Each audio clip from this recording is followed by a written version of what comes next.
ሰላም ተማሪዎች እንዴት ናችሁ? ዶክተር ምህረት እባላለሁ ከግሎብሎክ አካዳሚ። ከኔ ጋር የ10ኛ ክፍል ባዮሎጂን አብረን የምንመለከት ይሆናል።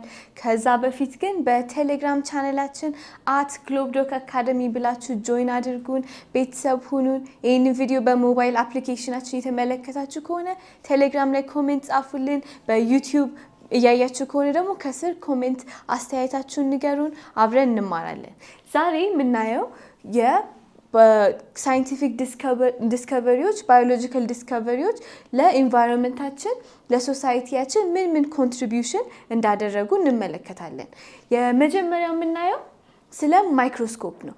ማይክሮስኮፕ ማለት ትናንሽዬ ኦብጀክቶችን ማግኒፋይ አድርጎ በኔክድ አይ ማየት የማንችላቸውን ኦርጋኒዝሞችን ማግኒፋይ አድርጎ የሚያሳይልን ነው እና ይሄ ደግሞ በጣም ብዙ ሳይንቲፊክ ፊልድ ላይ አፕሊኬሽን አለ። ከምናስበው በላይ ትናንሽ ማናያቸውን ነገር መመልከት መቻል በጣም ብዙ ጠቀሜታዎች አሉት እና ይሄንን የፈጠረው ሰው ትልቅ ለሳይንሱ ኮንትሪቢዩት አድርጓል። ምን ላይ እንደሚረዳን አሁን እንመለከታለን። የመጀመሪያው ሜዲካል ፊልድ ላይ ነው። ስለዚህ በ1860ዎቹ አካባቢ ሉዊስ ፓስተር የሚባል ሳይንቲስት ስለ ጀርም ቲዮሪ የሚል ሀሳብ አመጣና የእሱ ሀሳብ ምንድነው? እሱ በማይክሮስኮፕ ሲመለከት ትናንሽ ማይክሮ ኦርጋኒዝሞች አየና ከዛ እነኚህ ማይክሮ ኦርጋኒዝሞች ናቸው ዲዚዝን ኮዝ የሚያደርጉት ብሎ ተናገረ። ድሮ ከዛ በፊት በሽታ የሚመጣው ወይ ከፈጣሪ ወይ ከሰይጣን ቁጣ ነው ተብሎ ነበር የሚታሰበው። ከዛ እሱ ደግሞ በተለይ ኢንፌክሽስ ዲዚዝ ወይም ደግሞ ተላላፊ በሽታዎች በትናንሽ ማይክሮ ኦርጋኒዝሞች ነው የሚመጣው ብሎ ጀርም ቲዮሪ የሚባለውን ሀሳብ አመጣ። እሱ ደግሞ ምን መሰላችሁ? አሁን ምግብ እንዲበላሽ ምናምን የሚያደርገው እነኚህ ማይክሮ ኦርጋኒዝሞች ናቸው አለ። ከዛ እዚህ ውስጥ ፍላስክ አደረገና የሆነ ምግብ አስቀመጠና እሱ ላይ ሂት ተደርጎ ከዛ ድፍን ተደርጎ ቢቀመጥ ምንም አይበላሽም። ምንም ባክቴሪያ ስለሌለበት ምንም አይበላሽም። ከዚያ በኋላ ግን ሴም ፕሮሰስ አድርጎ ከዛ እዚህ ጋር ሲቆርጠው እና ልክ እንዲቀመጥ ሲያደርገው አሁን ነፈሰበት እንደምንለው ማለት ነው። ባክቴሪያዎች ማይክሮ ኦርጋኒዝሞች ስለሚገቡ ያኔ ባክቴሪያ ስላለ ይበላሻል። እቃውንም ደግሞ ሴም ፕሮሰስ አድርጎ ዘመም ሲያደርገው ከአየር ጋር ኮንታክት ይኖረው የለ ልክ እንደዛ ኮንታክት ሲኖረው ባክቴሪያዎች ስለሚገቡ ያ ነው እንዲበላሽ የሚያደርገው። ምክንያቱም እሱ በማይክሮስኮፕ የተመለከታቸው ማይክሮ ኦርጋኒዝሞች ናቸው ዲዚዝ ኮዝ የሚያደርገውን የሚለውን ትልቅ ዲስከቨሪ ያደረገ። እሱንን ካደረገ በኋላ ስለዚህ ኢንፌክሽስ ዲዚዞች የተለያዩ ማይክሮ ኦርጋኒዝሞች ስለሆነ ኮዝ የሚያደርጋቸው እነሱን በማይክሮስኮፕ በመለየት በዛ መልኩ ሐኪሞች መድኃኒትን አኮርዲንግሊ ፕሪስክራይብ ማድረግ ይችላሉ ማለት ነው፣ ወይም መድኃኒትን መጻፍ ይችላሉ። ይሄ ለሜዲካል ፊልድ ሉዊስ ፓስተር ያደረገው ዲስከቨሪ የጠቀመ ነው። ከኢንፌክሽስ ዲዚዝ ውጪም ደግሞ የተለያዩ የካንሰር ሴሎችንም በማይክሮስኮፕ በመመልከት በሽታዎችን ማከም እየተቻለ መጣ ማለት ነው። ሌላው ደግሞ የማይክሮስኮፕ ጥቅም ኤኮሲስተም ስተዲ ላይ አሁን እነኚህ ፊልድ ባዮሎጂስቶች ናቸው። ስለዚህ ከዚህ ውስጥ ሳምፕል ይወስዱና ምን አይነት ማይክሮ ኦርጋኒዝም ነው እዛ ኤኮሲስተም ውስጥ ያሉት። የተለያዩ አይነት ኤኮሲስተሞች አሉ አይደለ? አሁን እዚህ ጋር ማሪን ወይም ደግሞ ውሃ ውስጥ ያለ አለ፣ ፎረስት አለ፣ ዴዘርት ኤኮሲስተም አለ። የተለያዩ አይነት ኤኮሲስተሞች ውስጥ ማይክሮ ኦርጋኒዝሞች እንዴት ነው እሱ አብረው ኢንተራክት የሚያደርጉት የሚኖሩት። ከዛ ደግሞ እነኚህን ኤኮሲስተሞች እንደ ስትሬት ወይም ደግሞ እንደ ጠንቅ የሚሆኑ ነገሮች ምንድን ናቸው? አሁን ለምሳሌ ዲዚዞች ሊኖሩ ይችላሉ። ዲፎረስቴሽን ሲቆረጡ ባዮዳይቨርሲቲ እየጠፋ ሲመጣ እነኚህ ነገሮች እንዳሉ አሁን ዲዚዝ ኮዝ የሚያደርጉ ሌሎች ማይክሮ ኦርጋኒዝሞች ካሉ ይሄንን ኤሪያ አፌክት የሚያደርጉትን በማይክሮስኮፕ በመመልከት እነሱን ምን አይነት ዲዚዝ ኮዝ እያደረገ ያለውን ማጥናት ይቻላል ማለት ነው። ሌላው ደግሞ ኦርጋኒዝሞች ከኢንቫይሮንመንታቸው ጋር ምን አይነት ሪሌሽንሺፕ አላቸው የሚለውንም ደግሞ ማይክሮስኮፕ እንድናጠና እንድንመለከት አሁን እዚህ ውስጥ ያሉ ትናንሽ አሳዎችን አፌክት የሚያደርጉ ሌሎች ማይክሮ ኦርጋኒዝሞች ካሉ እሱንም በመመልከት ማጥናት ይቻላል ማለት ነው። ሌላው የማይክሮስኮፕ አፕሊኬሽን ለፎሬንሲክ ሳይንስ። ፎሬንሲክ ሳይንስ ማለት የወንጀል ነገሮችን ወይም ደግሞ ሊጋል ሲናሪዮ ህጋዊ ቦታ ላይ ወንጀል የተፈጸመ ነገር ካለ ሳይንሱን ተጠቅሞ ያንን ነገር ፕሩቭ ለማድረግ ወይም እንደ ማስረጃነት ለማቅረብ ማለት ነው።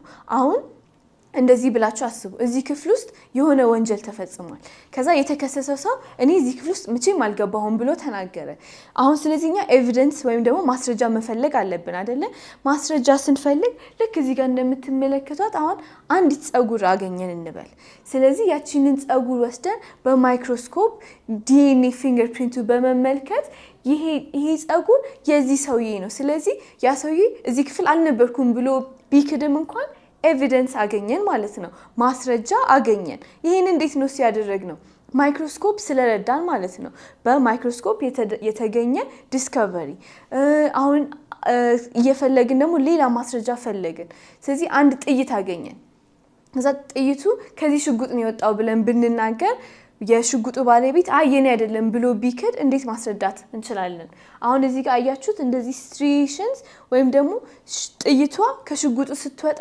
አብሮት እየጫረው የሚያልፈው ነገር አለ ስለዚህ ያ ለዛ ስፔሲፊክ ሽጉጥ ነው የነዛ አይነት ጭረት የሚሆነው ስለዚህ ይሄና የጥይቱ ላይ ያለው ምልክትና ሽጉጡ ላይ ያለው ምልክት አንድ አይነት ከሆነ then ያ ሰው ምንም ቢክድ እንኳን ማስረጃ አለን ማለት ነው ስለዚህ አያችሁ የማይክሮስኮፕ አፕሊኬሽን እንዴት የተለያየ ቦታ ላይ እንደሚገባ ለህጋዊ ሲናሪዮችም ይጠቅማል ማለት ነው ሌላ ደግሞ አቶሚክ ስተዲ አሁን ድሮ ላይት ማይክሮስኮፕ እናቃለና ከዛ ደግሞ የበለጠ ሞር ሶፊስቲኬትድ ወይም ደግሞ በጣም እንደ ትልቅ ተደርጎ የተሰራ ደግሞ ኤሌክትሮን ማይክሮስኮፕ አለ ይሄኛው በቃ ኮምፒውተር ሲስተም ተጠቅሞ አናላይዝ አድርጎ እስከ አቶሚክ ሌቭል ድረስ ማሳየት የሚችል በጣም ትልቅ ዲስከቨሪ ነው አሁን ይሄን ዲስከቨሪ ስለተገኘ ሴሎችን አሁን ይሄንን ቫይረስ ተመለከታችሁት እስከ አቶሚክ ሌቭል ድረስ ይመለከታል ስለዚህ ይሄ ቫይረስ እንዴት ነው እሱ ወደ ሴላችን የሚገባው እንዴት ነው እሱ ኢንቬድ የሚያደርገን እስከ አቶሚክ ሌቭል ድረስ ሲመለከት ሴል ውስጡ ምን አይነት ነው የሚመስለው ኒውክሊየሱ ብቻ ሳይሆን ትናንሽዬ በቃ ማይቶኮንድሪያ ጎልጂ አፓራተስ እያንዳንዱን ስትራክቸር እንዳለ ስለሚያሳየን እንዴት ነው እሱ አሁን ይሄ ቫይረስ ወደ ሴል ቢመጣ እንዳይገባ ለማድረግ አኮርዲንግሊ በዛ መሰረት መድኃኒቶችን ለመስራት ዲፌንድ ለማድረግ ይረዳናል ማለት ነው እንደዚህ አይነት ዲስከቨሪዎች ይሄኛው የኤሌክትሮን ማይክሮስኮፕ ዲስከቨሪ ማለት ነው ሌላው ደግሞ ጄኔቲክ ስተዲ ጄኔቲክስ ማለት ስለ ዘረመላችን ማለት ነው አሁን ጄኔቲክ ኢንፎርሜሽናችን እዚህ ዲኤንኤ ውስጥ ነው ስቶር የተደረገው አይደለ ከዛ በኋላ ልክ ጄኔቲክ ኢንፎርሜሽናችን እንደዛ እንዳለ ሆኖ ጄኔቲክ አብኖርማሊቲ ወይም ደግሞ እዛ ላይ ደግሞ ችግርም ደግሞ ሊፈጠር ይችላል አንዳንድ በሽታዎች አሁን ለምሳሌ አንዳንድ ካንሰሮች በቤተሰብ የሚተላለፉ ከዘር የሚተላለፉ የተለያዩ በሽታዎች ወይም ጄኔቲክ አብኖርማሊቲዎች አሉ አይደለ እነሱን ታርጌት አድርጎ ይሄን በማይክሮስኮፕ በመታገዝ በማየት እነኚህ ጄኔቲክ አብኖርማሊቲዎችን ህክምና ለመስጠት ይረዳል ማለት ነው ቲሹዎች እንዴት ነው እሱ ሪጀነሬት ወይም ደግሞ እንዴት ነው እሱ ራሳቸው እንደገና የሚሰሩት ቲሹዎች እንዴት ነው እሱ የሚሞቱት የሚለውን ማወቅ እሱንን ታርጌት አድርጎ ለሚያስፈልገው በሽታ ህክምና ለመስጠት ይረዳል ማለት ነው ሌላው ቲሹ አናሊሲስ ስንል የነበረው ሂስቶሎጂ ባለፈው ቪዲዮ ላይ ስንመለከት ሂስቶሎጂ ስለ ቲሹ ሂስቶሎጂስቶች ስለ ቲሹ የሚያጠኑ ናቸው ብለን ነበር አይደለ ስለዚህ ቲሹን ውስጡ ምን እንደሚመስል እንዴት አወቁ አሁን ለምሳሌ እዚህ ጋር ቲሹ አለና ቁስል ነበረ ከዛ በኋላ እሱ እየዳነ መጣና እንደዚህ ፋይበሮች ፎርም ተደርጎ ዳነ ይሄንን እንዴት ተመለከቱ በማይክሮስኮፕ ታግዘው እየተመለከቱ ማለት ነው ስለዚህ አሁን ይሄንን እዚህ ጋር ከሰውነታችን አንድ ሳምፕል ሊወሰድ ይችላልና ሳምፕሉን እንደዚህ ቀጭን ግላስ ስላይድ ላይ ስሚር ተደርጎ ከዛ በኋላ በመመልከት የተለያዩ ዲዚዞች ካንሰሮች መኖራቸውን ማጥናት ይቻላል ማለት ነው ይሄም በማይክሮስኮፕ ዲስከቨሪ ምክንያት በህክምና ፊልድም ደግሞ በጣም የተለያዩ አይነት ዲስከቨሪዎች ተሰርተዋል ከራሳችንን ከ100 ዓመት በፊት ወስደን ብንመለከት አሁን እንደምንኖረው አይነት ኑሮ አልነበረ የሚኖሩት በጣም ብዙ ልጆች ይሞቱ ነበር በትናንሽ ቀላል በመንላቸው በሽታዎች ብዙ ልጆች ያልቁ ነበር ግን አሁን እዚህ ጋር ሲከተቡ አያቸዋቸው አሁን የፖሊዮ ክትባት የኩፍኝ ክትባት እያለ ብዙ ልጆች ከመታመምም ከመሞትም እየዳኑ መጥተዋል ይሄንን አሁን ዲስከቨሪ ያደረገው ሰዎች እንዴት ያሰቡ እንደነበር እስኪ ኢማጂን አድርጉት እንዴት ብለን ይሄንን ነገር እንቅረፍ የሚል አስተሳሰብ ማለት ነው እዚህ ጋር እንደምንመለከት አሁን እዚህ ጋር ሳምባ ተመለከታላችሁ አሁን እዚህ ጋር ቆሜ ውስጤ ምን ይሁን ምን ይኑር ምንም እናቀበት መንገድ የለም ግን አንድ ሰው ወደ ውስጥ እንዴት መመልከት እችላለሁ ብሎ ኤክስሬይን ሲያስብ ማለት ነው። ስለ ኤክስሬይ ማሽንን ዲቨሎፕ ላድርግ ብሎ አሁን እዚህ ጋር ስንመለከት እዚህ ሳምባው ጋር ኒሞኒያ አለበት፣ ስለዚህ ኒሞኒያውን እናክም ይባላል። እንደዚህ አይነት ማሰብ መቻል በጣም ትልቅ ሳይንሱ ላይ ለሰው ህይወትም ሰርቫይቫልም ለበሽታ መጠንም መቀነስ ትልቅ ሮል የተጫወተ ነው። እዚህ ጋር የምትመለከቷቸው ደግሞ የአነስቴዥያ ባለሙያዎች ናቸው። ይሄ ማለት ሰው ሰርጀሪ ሊሰራ ሲል አሁን እኔ ቢላ ቆርጦ እንዲያውቅ ይችላል አይደለ? ቢላ ሲቆርጥ እንዴት ነው እሱ ያማል አይደለ? ከዛ ደግሞ አስቡት ትልቅ አይነት ቁስል ደግሞ እንደዚህ ከዳር እስከ ዳር ብንቆረጥ ደግሞ ምን ያህል እንደሚያም አስቡት። ከዛ ግን የሆነ ሰው ተኝቶ በቃ ልክ እንደሞተ ሰው ሆኖ ብዙ አይነት ሰርጀሪ ተሰርቶ ምንም ሳይሰማው ምንም ሳይታወቀው ከዛ እንደገና ይሰፋና እንደ ኖርማል ሰው ሆኖ ይንቀሳቀሳል። አስባችሁታል ይሄንን እንዴት ብሎ ኢማጂን እንዳደረገው? ስለዚህ በጣም ብዙ አይነት ዲስከቨሪዎች ህይወታችንን የየቀን ህይወታችንን ያቀለሉልን አሉ ከድሮ ተነስተን አሁን ስንመለከት። በአሁኑ ጊዜ በጣም ብዙ ሳይንቲፊክ ዲስከቨሪዎች እየተሰሩ ይገኛሉ። ስለዚህ እናንተም ለራሳችሁ እስኪ ጠይቁ ኢን ዘ ኔክስት የሚቀጥሉት 5 ዓመታት ወይም የሚቀጥሉት 10 ዓመታት ምን ቢፈጠር ትፈልጋላችሁ? ወይም አሁን ካለን ችግሮች ሰው ልጆች ላይ ካለው ችግር ተነስተን ምን አይነት መፍትሄ ነገር ቢፈጠር ብላችሁ ለራሳችሁ እሱንን እንደ አሳይመንት ውሰዱትና አስቡበት። ሌላው ደግሞ ስለ ጄኔቲክስ እንዴት ከመጀመሪያ ተነስቶ እያደገ እንደመጣ እንመልከት። መጀመሪያ በ1800ዎች ክፍለ ዘመን አካባቢ ስለ ጄኔቲክስም ስለ ሴልም ብዙ የሚታወቅ ነገር አልነበረም።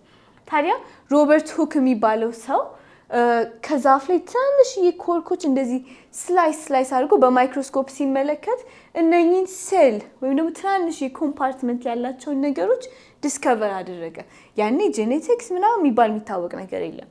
ከዛ ይሄንን ተመለከተና ብራውን ደግሞ ሲመለከት ሁሉም ውስጥ አንድ ኮንሲስተንትሊ ትናንሽ ነጥቦች አሉ፣ እነኚህ ኒውክለስ ናቸው ብሎ እሱ ደግሞ ይሄንን ዲስከቨር አደረገ ማለት ነው። አያችሁት እንዴት እያደገ ዲስከቨሪው እየጨመረ እንደመጣ። ከዛ ደግሞ ሽላይደን እና ሽዋን የሚባሉ ሰዎች ነበሩ። አንደኛው እሱ ሽላይደን እንትን ብሎ ተናገረ፣ ኦል ፕላንትስ አር ሜድ ኦፍ ሴልስ፣ ፕላንቶች እንዳለ ከሴል ነው የመጡት አለ። ሽዋን ደግሞ ኦል አኒማል ቲሹስ አር ሜድ ኦፍ ሴልስ ብሎ ተናገረ። ስለዚህ ፕላንት ከሴል ነው የመጣው አለ፣ አኒማል ከሴል ነው የመጣው አሉ። አንድ ላይ ያደረጉና ኦል ኦርጋኒዝምስ አር ሜድ ኦፍ ሴልስ ብሎ የመጀመሪያውን የሴል ቲዮሪ ተናገሩ። ከዛ ደግሞ ሴሎች የሊቪንግ ቲንግ ቤዚክ ዩኒት ናቸው ብለው እንደገና እያሰፉት መጡ። ከዛ ደግሞ ሁሉም ሴል ደግሞ ከሌላ ሴል ነው የመጡት። ገባችሁ? ሊቪንግ ኦርጋኒዝም ሲባል አንደኛው አኒማል ከሴል ነው የመጣው፣ አኒማል ቲሹ ከሴል ነው የተሰራው አለ። አንደኛው ፕላንት ቲሹ ከሴል ነው የተሰራው አለ። አንድ ላይ ሆነው ሁሉም ኦርጋኒዝም ከሴል ነው የተሰራው። ሴል ደግሞ የህይወት ያለው ነገር ቤዚክ ዩኒቱ እሱ ነው አሉ። ስለዚህ የሴል ቲዮሪ በደንብ እየተገነባ መጣ ማለት ነው። ከዛ ደግሞ ሁሉም ሴሎች ከሌላ ሴል ነው የመጡት፣ እንደዛ እያሉ ነው የሚቀጥለው የሚለውን ሴል ቲዮሪ አያችሁ እየሰፋ መጣ ማለት ነው። ከዛ በኋላ ደግሞ ሄሬዲተሪ ማተር ወይም ከዘር የሚተላለፈው ማተር የሚገኘው ኒውክለስ ውስጥ ነው። ቅድም ብራውን ኒውክለስ ብሎ እያንዳንዱ ሴል ውስጥ ዲስከቨር አድርጓል ነበር። ስለዚህ ኒውክለስ ውስጥ ያለ ክሮሞዞም ነው ይሄንን ኢንፎርሜሽን የሚያስተላልፈው ብለው ተናገሩ። ስለዚህ መጀመሪያ ሴል የምትለዋን ነገር ዲስከቨር አደረጉና እሱን ሀሳብ በደንብ ስታብሊሽ ተደረገ። ከዛ እሱ ውስጥ ደግሞ ኒውክለስ የምትባል ነገር አለች አሉ። ኒውክለስ ውስጥ ደግሞ ክሮሞዞሞች አሉ። እነኚህ ክሮሞዞሞች ሲተረተሩ ጂን ይሆናሉ እና ይሄ ጂን ውስጡ ከዚህ በፊት ዲኤንኤ ስትራንድ ብለን የተነጋገርነው አለ። ስለዚህ ዲኤንኤዎች አንድ ላይ ሆነው እንደዚህ ሆኖ ጂን ሆነው ክሮሞዞም ውስጥ ነው ሄሬዲተሪ ኢንፎርሜሽን ወይም ደግሞ ከዘር የሚተላለፈው ኢንፎርሜሽን እዚህ ውስጥ ነው ያለው የሚለውን ዲስከቨር እያደረጉ መጡ። ከዛ ሜንደልስ ሎ ብሎ የትኛው ጂን ከየትኛው ጋር ሲሆን አንደኛው ሞር ዶሚኔት ያደርጋል አያደርግም እያለ እንደዚህ ያሉ ሳይንቲፊክ ዲስከቨሪዎች እያደጉ እየመጡ አሁን ያለንበት ደረጃ ላይ ደረስን ማለት ነው። ነገር ግን አሁንም ደግሞ በጣም ብዙ ዲስከቨሪ እየተደረጉ ነው ያሉት። ስለዚህ እኛም ደግሞ ልክ እንደ ቴክ ሆም አሳይመንት ብለን እያሰብን አሁን ባለንበት ደረጃ ምን ኢምፕሩቭ ቢደረግ እንፈልጋለን፣ ምን አይነት ነገር ቢለወጥ የሰውን ህይወት ያሻሽላል ብለን እናስባለን የሚለውን እንደ አሳይመንት ወስደን እስከዛ ድረስ እያሰብንበት እንቆይ። የሚቀጥለው ቪዲዮ ላይ እንገናኛለን። እስከዛ ቴሌግራም ቻናላችንን @globdoc academy ብላችሁ ጆይን አድርጉ። ከስር ዩቲዩብ ቪዲዮ ላይ ያያችሁ ከሆነ ኮሜንታችሁን አስገቡልን፣ አስተያየቶቻችንን ንገሩን፣ አብረን እንማራለን።